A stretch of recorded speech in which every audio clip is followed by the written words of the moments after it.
અને નામ કોઈ બીજો પોતાનું ચડાવી દે,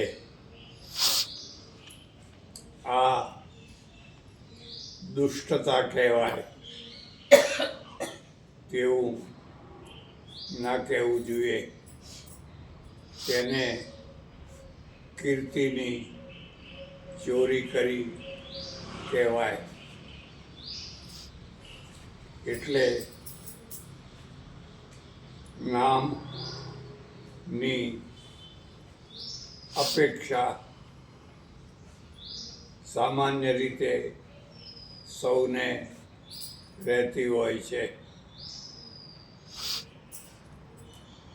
કોઈ લાખમાં એકાદ વિરલો એવો હોય છે જે ઘણા સત્કર્મો કરીને પણ પોતાનું નામ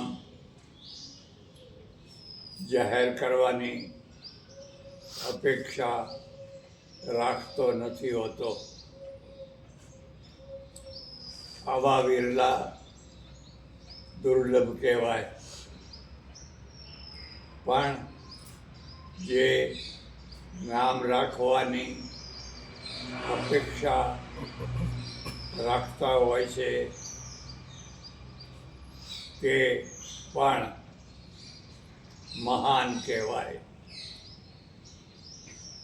જે લોકો કશું દાન આપતા નથી પણ દાતાઓની ઈર્ષાવશ નિંદા કરતા રહેતા હોય છે તે અધમાધમ કહેવાય. એટલે એક નામ રસ પણ હોય છે. બસ હવે નવું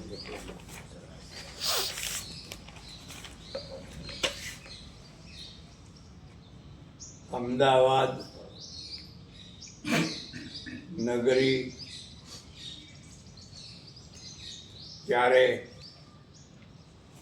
પોળોની નગરી હતી. અમદાવાદમાં ઘણી પોળો હતી અને બનતા સુધી દરેક પોળમાં દરેક ખાસ કોમનો મોટો પ્રભાવ રહેતો. આવી પોળોમાં મોટા ભાગે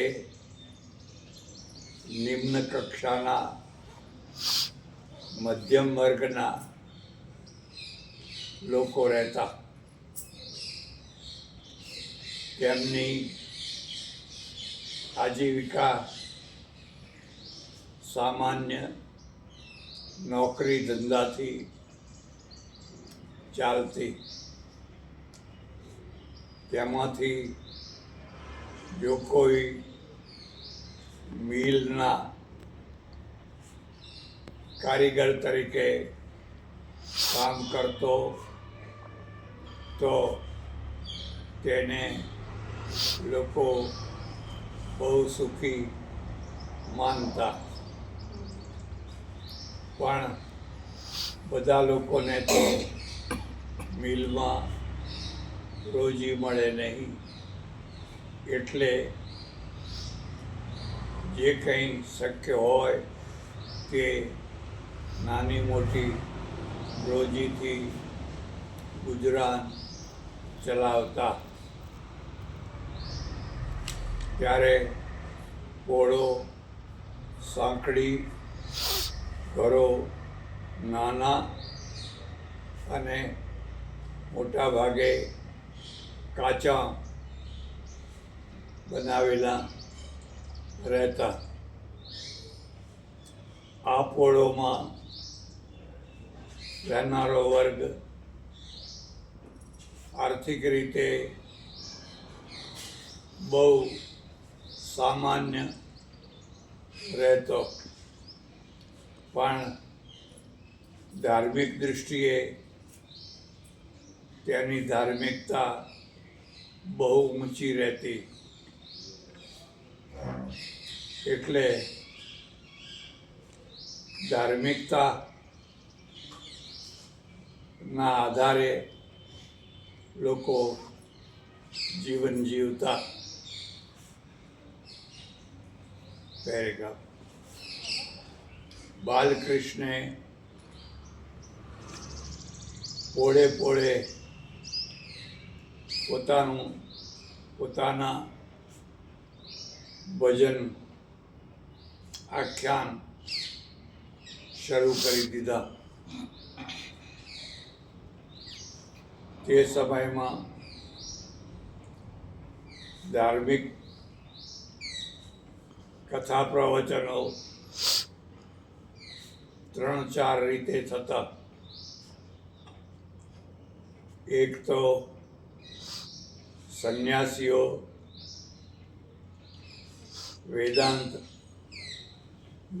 વેદાંતના પ્રવચનો કરતા.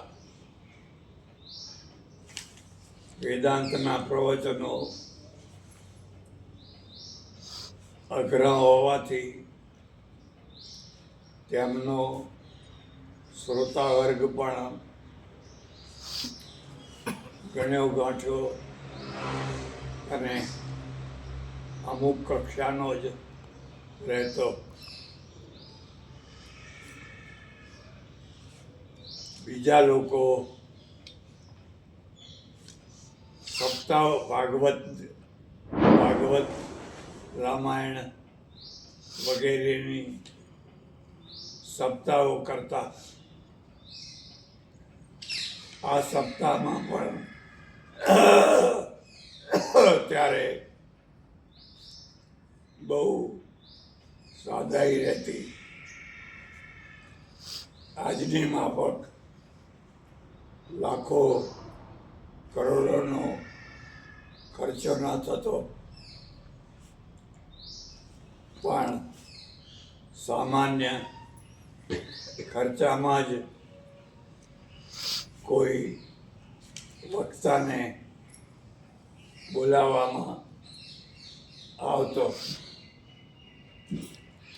અને શ્રોતાઓમાં મોટા ભાગે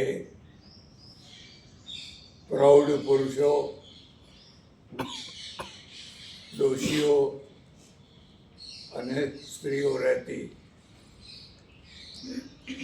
આજની માફક ત્યારે જમણવાર વગેરે ના થતા.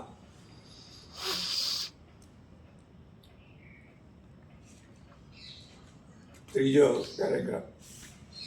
ત્રીજો વર્ગ આખ્યાનકારોનો હતો. આખ્યાનકારો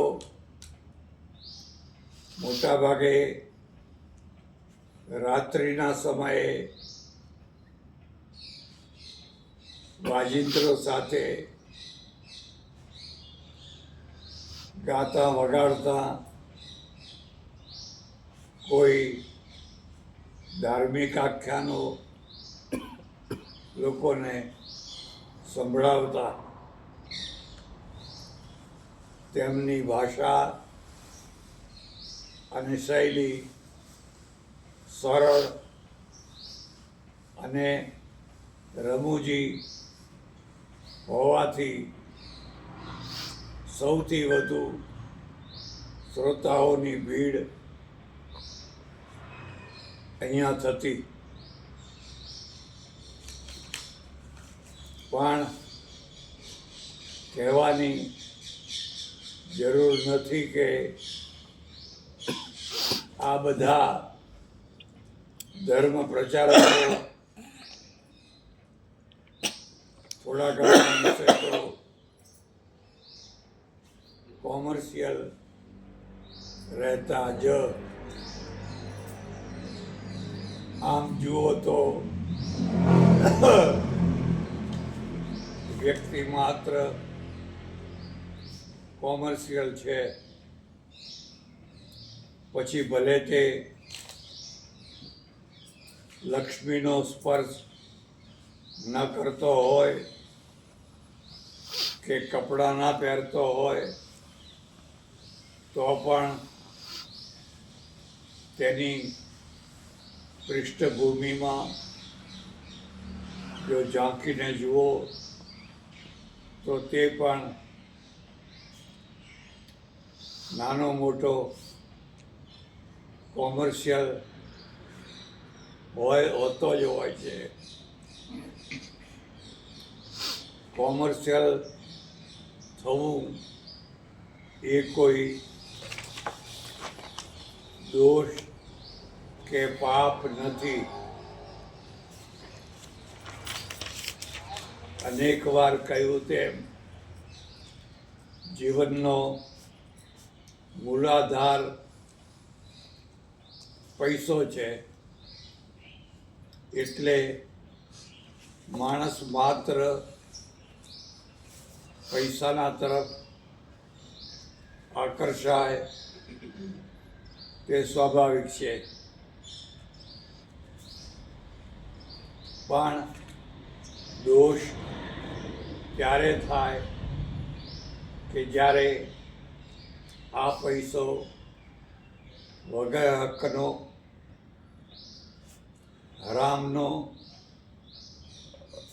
લાંચ રૂશ્વતનો કે કાળા બજારનો લેવામાં આવે. પેરેગ્રાફ. તે સમયે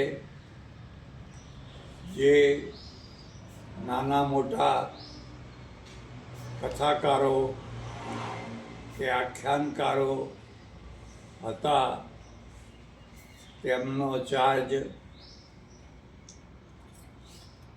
25 રૂપિયાથી માંડીને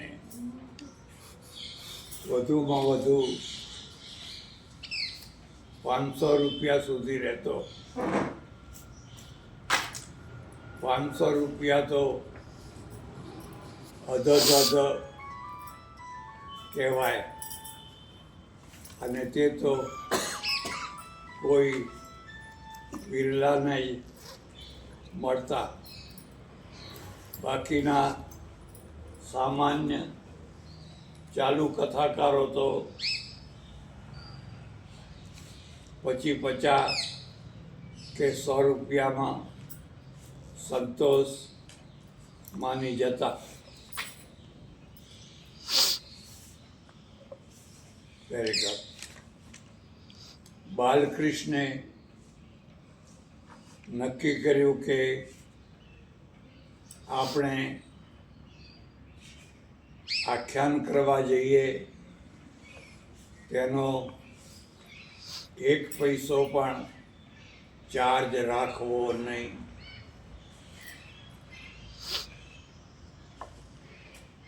આ નિર્ણય વિરલ નિર્ણય હતો. જ્યારે આખી દુનિયા પૈસાની પાછળ ગાંડી થઈને દોડી રહી હોય અને પૈસો મળવાની પૂરેપૂરી શક્યતા હોય, તેમ છતાં પણ 1 પણ પૈસો લેવો નહીં એવો નિર્ણય એ ખરેખર અદ્ભુત કહેવાય.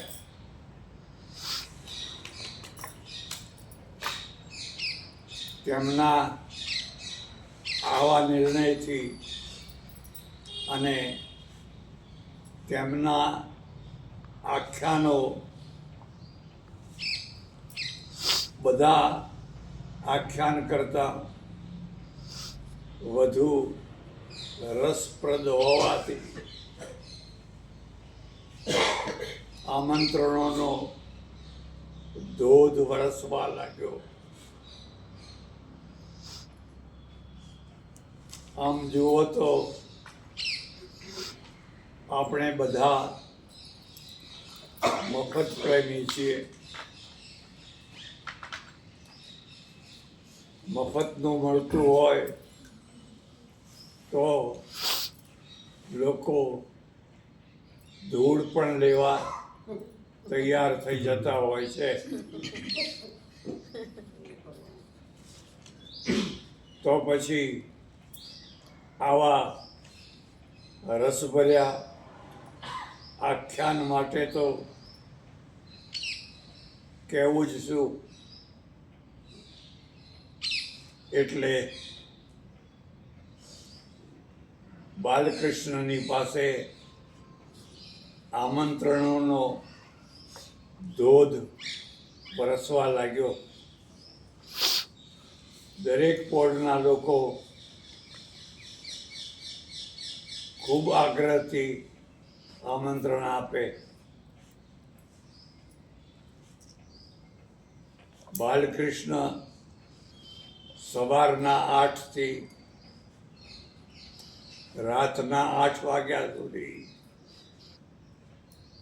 તૈયબ એન્ડ કંપનીમાં સખત નોકરી કરે અને 8 વાગ્યા પછી છૂટે એટલે સીધા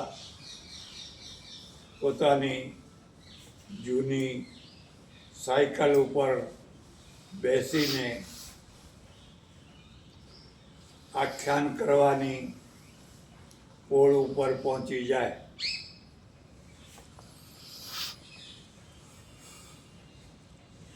અને ત્યારે લાઇટો પણ નહીં, લાઉડ સ્પીકરો પણ નહીં, આજના જેવી કોઈ વ્યવસ્થા નહીં.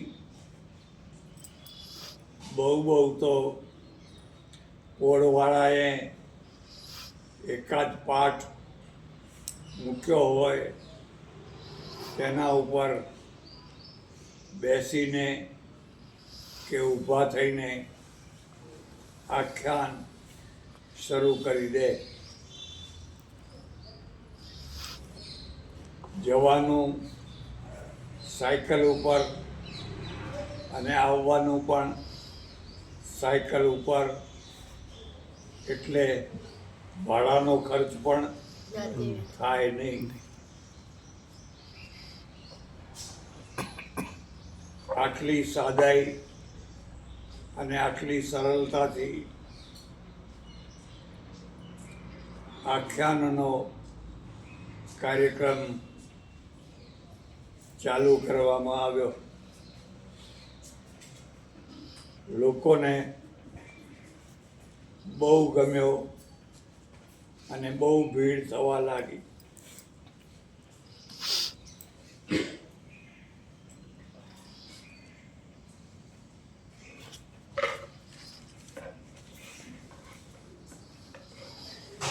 પણ પછી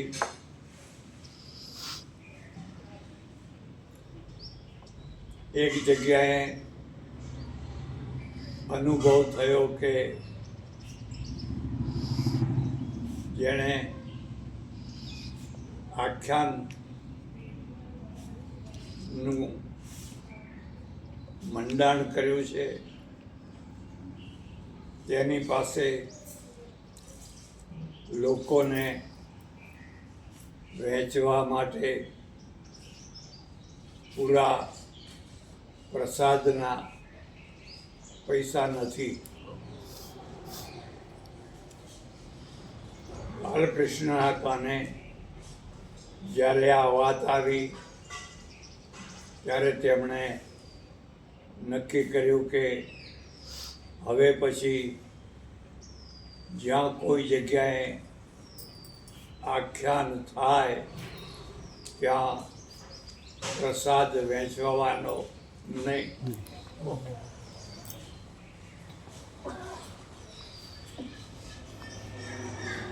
પ્રસાદમાં પણ એક જગ્યાએ બહુ સારો પ્રસાદ વહેંચાયો હોય અને બીજી જગ્યાએ માત્ર સાકરિયા જ વહેંચાયા હોય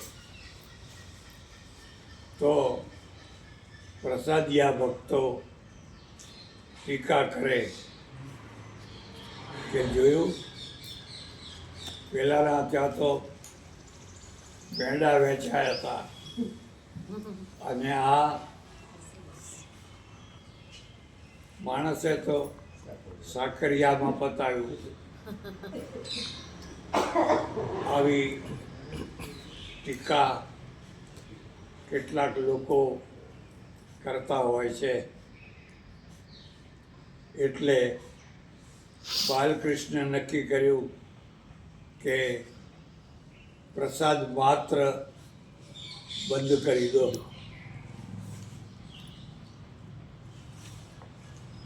એક બીજો પણ કડવો અનુભવ થતો. કેટલાક પ્રસાદિયા ભક્તો માત્ર પ્રસાદ વેચવાના સમયે જ આવતા અને સૌથી પહેલાં પ્રસાદ લેવા માટે પડાપડી ધક્કાધક્કી કરતા, જેથી વાતાવરણ દોડાઈ જતું. આ કારણે પણ પ્રસાદ વેચવાનો બંધ કરી દેવામાં આવ્યો.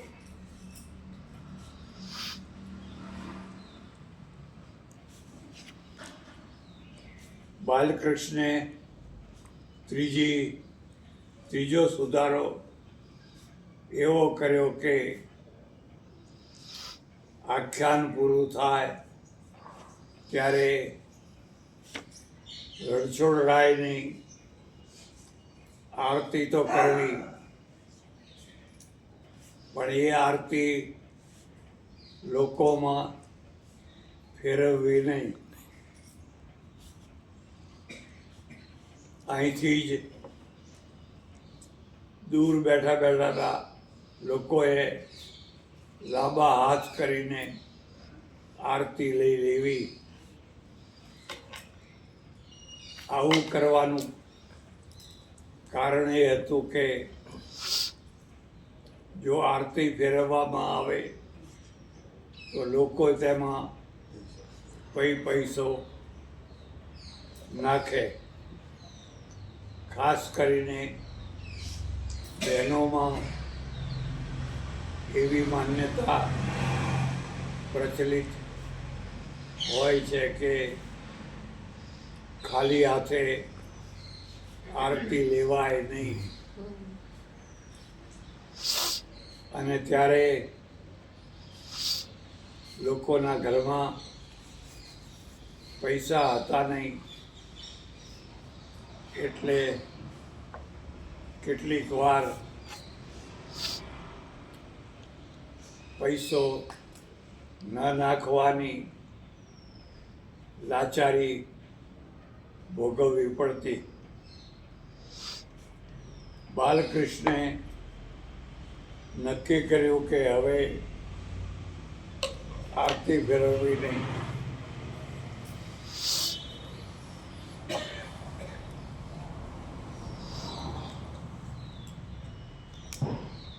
આ રીતે બાલકૃષ્ણે પોતાના આખ્યાનને પૈસા મુક્ત કરી દીધું. આ બહુ મોટી વાત કહેવાય.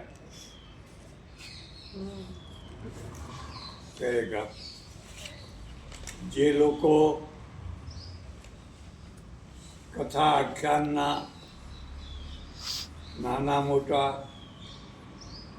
ચાર્જ કરતા હતા તે ખોટા હતા. એવું કહેવાય નહીં, કારણ કે આ આવકના દ્વારા તેમનો ઘર સંસાર ચાલતો હતો. વળી આવવા જવાનું ભાડું થાય, વાજિંદ્રોને રિપેર કરવા કે નવા લાવવાનો ખર્ચો થાય.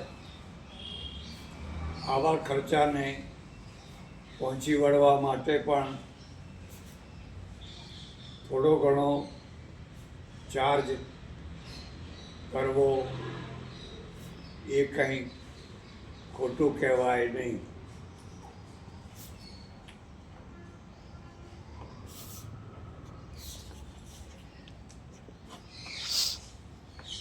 મારો વ્યક્તિગત અનુભવ એવો છે કે હું પણ બધી જગ્યાએ કશા ચાર્જ વિના કાર્યક્રમમાં જતો. તે ઠેઠ દૂરના કચ્છ કાઠિયાવાડના ગામો સુધી જતો અને લોકો પણ એવા કે કેટલીક વાર એવું પૂછે પણ નહીં કે તમે જમ્યા છો કે નહીં, સીધા જ કાર્યક્રમ ચાલુ કરાવી દેતા. ત્યારે મારી પાસે પોતાની ગાડી ન હતી, તેથી ભાડાની ગાડી લઈને જતા. એકવાર વડોદરામાં એક ગાંધીવાદી સંસ્થામાં જવાનું થયેલું. આ ગાંધીવાદી સંસ્થાના અધ્યક્ષ બહુ સજ્જન અને બહુ ભલા માણસ હતા. તેમણે વિદાય વખતે 65 રૂપિયા અને 10 પૈસાનું કવર આપ્યું. ખરેખર તો ભાડાની ગાડી ત્યારે 300 રૂપિયાનો ચાર્જ કરતી.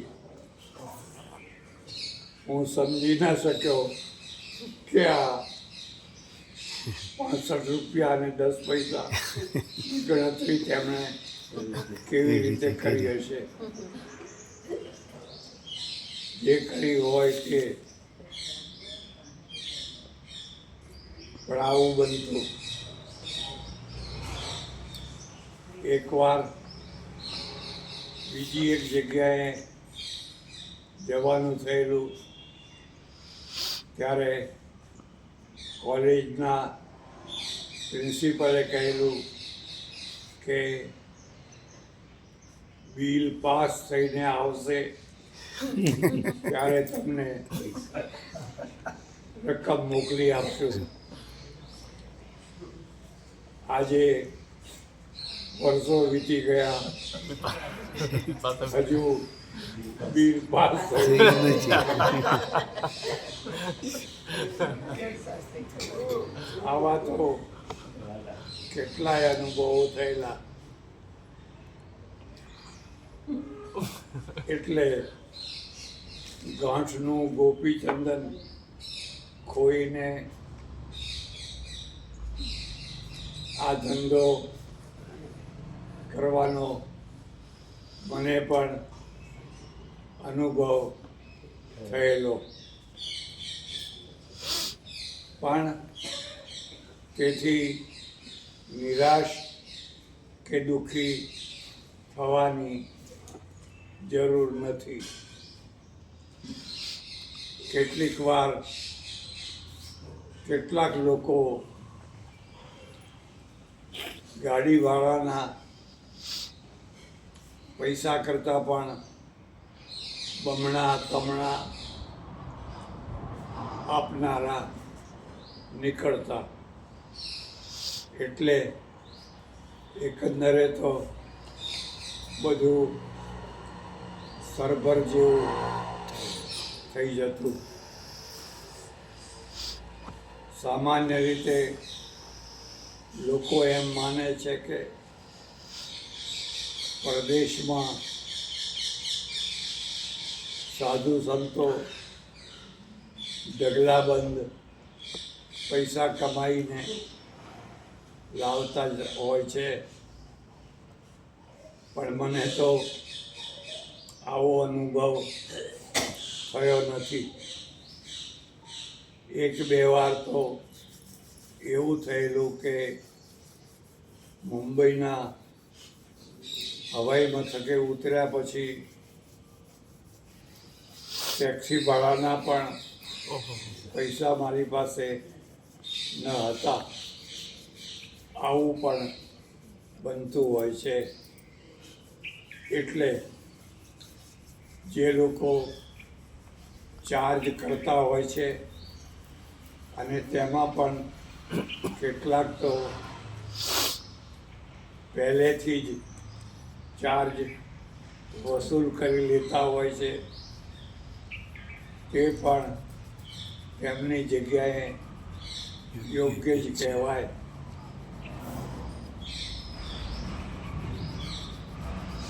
પણ બાલકૃષ્ણ તો વિરલ વ્યક્તિત્વના ધણી હતા, જે ગણતરીબાજો હોય તે સારા વ્યાપારી થઈ શકે, પણ જે ગણતરીબાજો હોય તે સારા ધર્મગુરુ કે ધર્મ પ્રચારક ના થઈ શકે.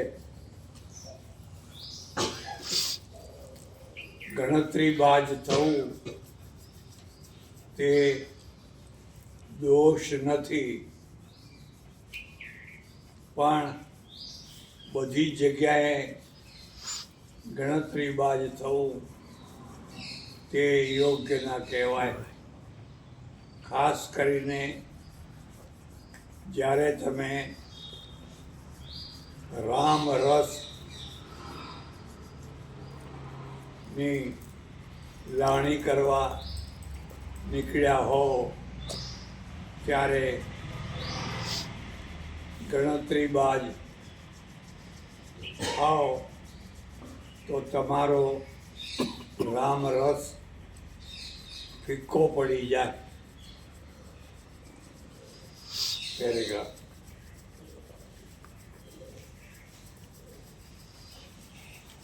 ધીરે ધીરે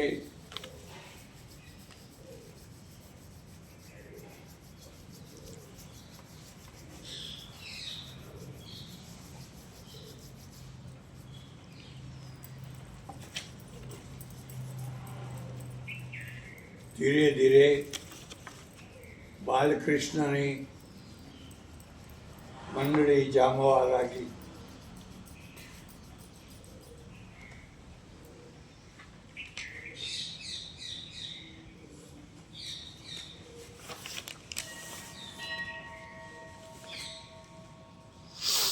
એટલે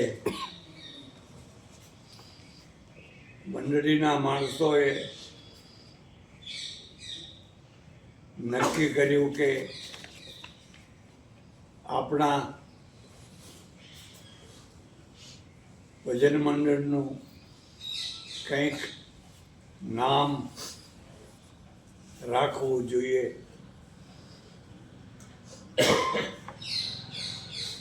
વેદાંતીઓ કહે છે કે નામ રૂપ મિથ્યા છે, પણ મારું કહેવું છે કે નામ રૂપ સત્ય છે. શું રામનું નામ મિથ્યા છે? શું આદિગુરુ શંકરાચાર્યનું નામ મિથ્યા છે? અરે બીજાની વાત જવા દો, તમારા નામે ચાલતું બેંક ખાતું કે શેર હોલ્ડરોમાં જે નામ લખાયું છે તે મિથ્યા છે? ના ના, આ નામ માટે તો કોર્ટ કચેરીના કેટલા ઝઘડા ચાલતા હોય છે. એટલે નામે સાચું છે અને રૂપે સાચું છે. મિથ્યા જરાય નથી. મિથ્યા તો તારે છે કે જ્યારે ખોટું નામ અને ખોટું રૂપ ધારણ કરવામાં આવ્યું હોય. કેટલાક લોકો બનાવટી નામે પેઢીઓ ચલાવતા હોય છે, તે ખોટી છે. તો કેટલાક લોકો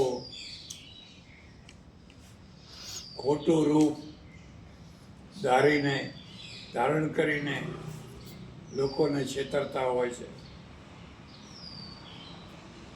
માનો કે એક સ્ત્રીને માથામાં વાળ જ નથી,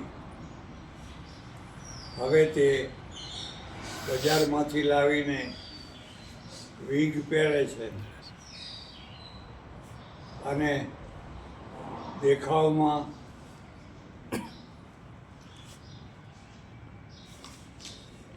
રૂપાળી નથી તો મેકઅપ કરે છે.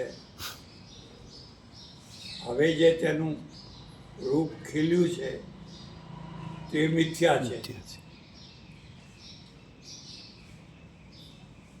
પણ જે સ્વરૂપથી રૂપાળી છે અને કાળા ભમ્મર વાળ છે વગેરે વગેરે, તે તો મિથ્યા નથી, સત્ય જ છે. એટલે નામ રૂપને મિથ્યા કહેવું એ યોગ્ય નથી.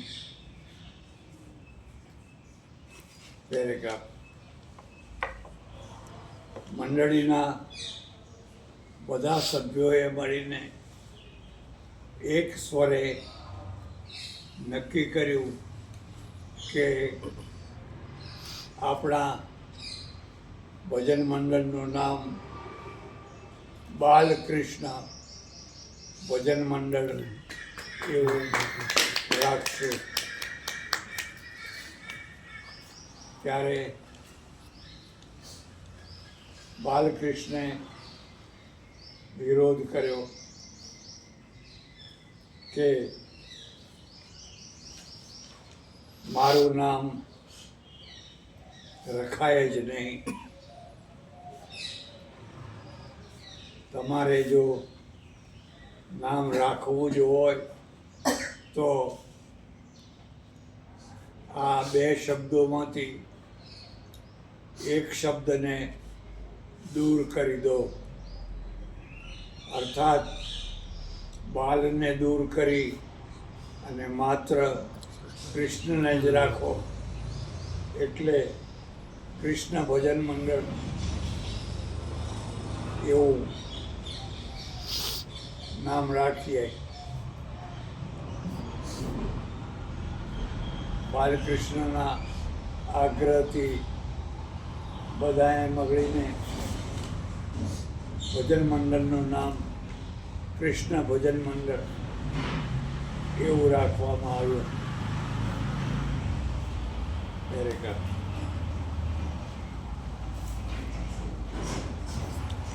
એકવાર કૃષ્ણ ભજન મંડળનો કાર્યક્રમ અમદાવાદના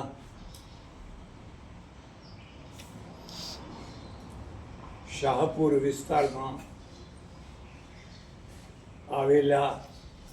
આવેલી કોટડીની પોળમાં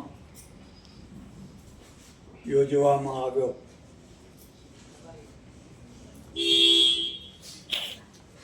આ કાર્યક્રમમાં તે સમયના બહુ પ્રસિદ્ધ આખ્યાનકાર રાધેશ્યામ પધારવાના હતા. આખ્યાનકારોની પણ કક્ષાઓ હોય છે. આમ જુઓ તો બધા ક્ષેત્રોમાં બધાની કક્ષાઓ હોય જ છે.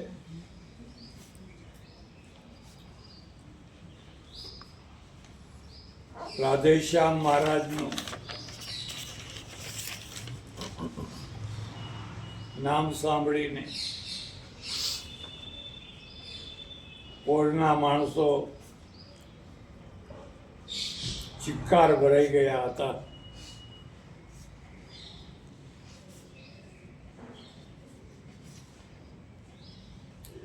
બાલકૃષ્ણને પણ આ કાર્યક્રમમાં આવવાનું હતું.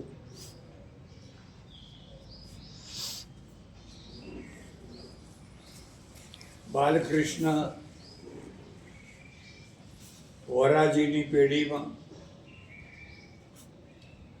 રાતના 8 વાગ્યા સુધી નોકરી બજાવતા અને પછી ચોપડા અને તિજોરીની ચાવી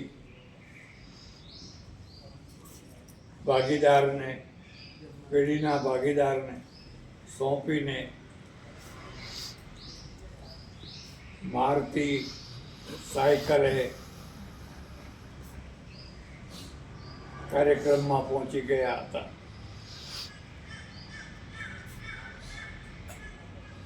નવ વાગી ચૂક્યા હતા. રાધેશ્યામ મહારાજ વ્યાસપીઠ ઉપર બેસી ગયા હતા.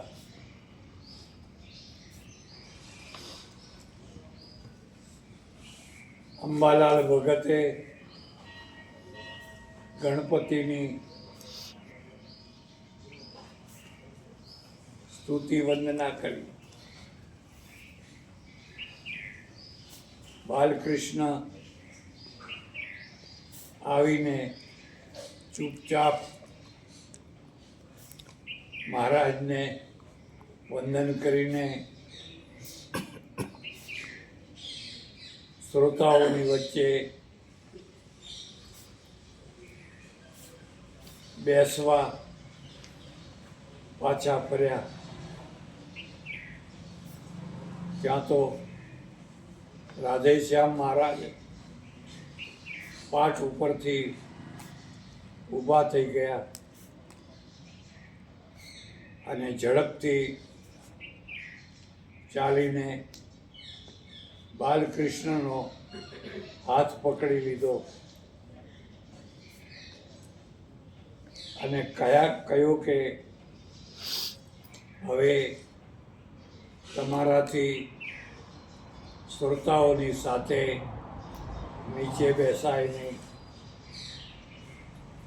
તમે મારી જોડે પાટ ઉપર બેસો. આ રીતે રાધેશ્યામ મહારાજે આગ્રહ કરીને બાલકૃષ્ણને પોતાની જોડે પાઠ ઉપર બેસાડી દીધા.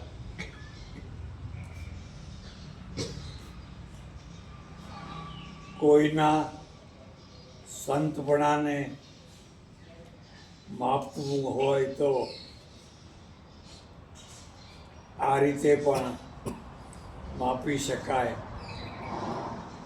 કે તે પોતે બીજાને કેટલું સન્માન આપે છે. જે પોતે તો માન ભૂખ્યા હોય પણ બીજા યોગ્ય વ્યક્તિને પણ યોગ્યતા પ્રમાણે માન ના આપે તો સમજવું કે તે વિદ્વાન કે વક્તા તો હશે પણ સંત નહીં હોય.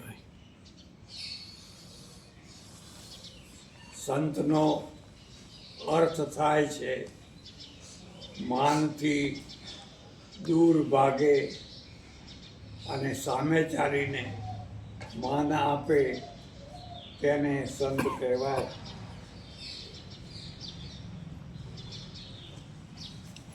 રાધેશ્યામ મહારાજે તે વખતે સભા વચ્ચે જાહેરાત કરી કે હવેથી બાલકૃષ્ણ નહીં પણ પુનિત નામથી ઉદ્બોધન કરવું. ત્યારથી બાલકૃષ્ણનું તખલ્લુસ પુનિત બની ગયું. હવે આપણે પણ બાલકૃષ્ણને પુનિત નામથી ઉદ્બોધન કરશું. આખ્યાન ખૂબ જામ્યું અને છેવટે લોકોએ રણછોડરાય કી જય બોલાવીને પુનિત મહારાજની પણ જય બોલાવી દીધી. આ રીતે બાલકૃષ્ણ પુનિત તરીકે પ્રસિદ્ધ થયા. Very good. પૂર્વ કહ્યું તેમ કશા ચાર્જ વિના કોઈ ભાડું કે ભોજન કે ચા પાણીની પણ અપેક્ષા રાખ્યા વિના આખો દિવસ નોકરી કરીને રાત્રે 9 વાગે પુનિત મહારાજ ભજન કરવા જતા એટલે લોકોની ખૂબ જ માગણી વધી ગઈ. આ માગણીને પહોંચી શકાય તેવું ન હતું. તેથી મંડળના લોકોએ નક્કી કર્યું કે આપણે નાનો મોટો ચાર્જ તો રાખવો જ જોઈએ. કોઈએ કહ્યું કે 50 રૂપિયા રાખો, કોઈએ 100 કહ્યા, આમ સૌએ જુદી જુદી રકમનો ચાર્જ પ્રસ્તુત કર્યો. પછી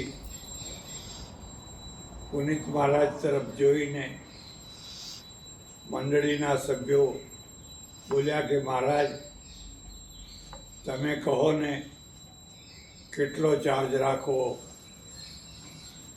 ત્યારે મહારાજે કહ્યું કે મારું કહેવું છે કે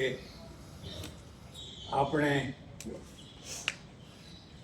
એવો ચાર્જ રાખો કે જેમાં એક પૈસાનો પણ ખર્ચો ન થાય.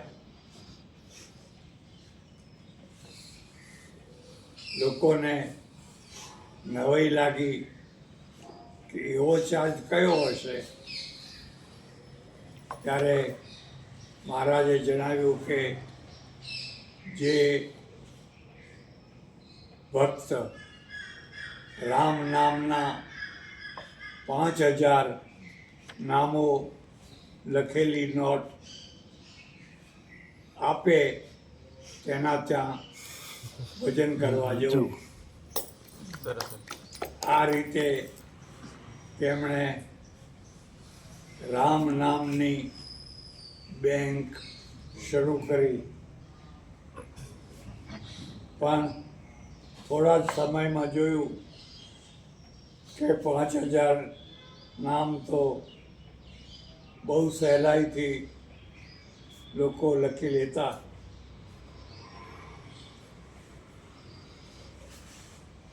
એટલે પછી 5ની જગ્યાએ 10,000 નામો લખવાનો નિયમ રાખ્યો.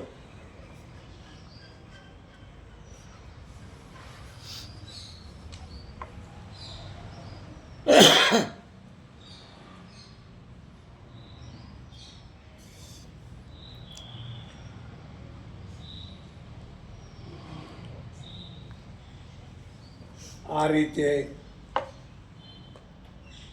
પ્રસાદ બંધ કરી આરતીની વ્યવસ્થા સુધારી અને રામ નામની બેંક ચાલુ કરી. એટલું જ નહીં પણ હાર તોરા પણ બંધ કરાવી દીધા. અને રામ નામનું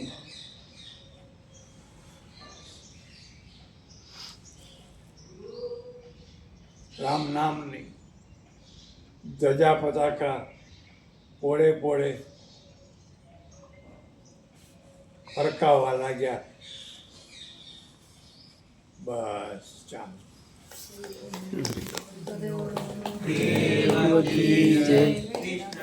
લાલ કી જય.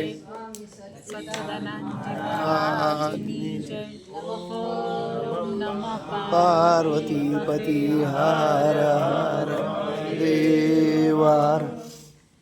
આ માણસને જોઈએ એવી કદર ના થઈ. કદર ના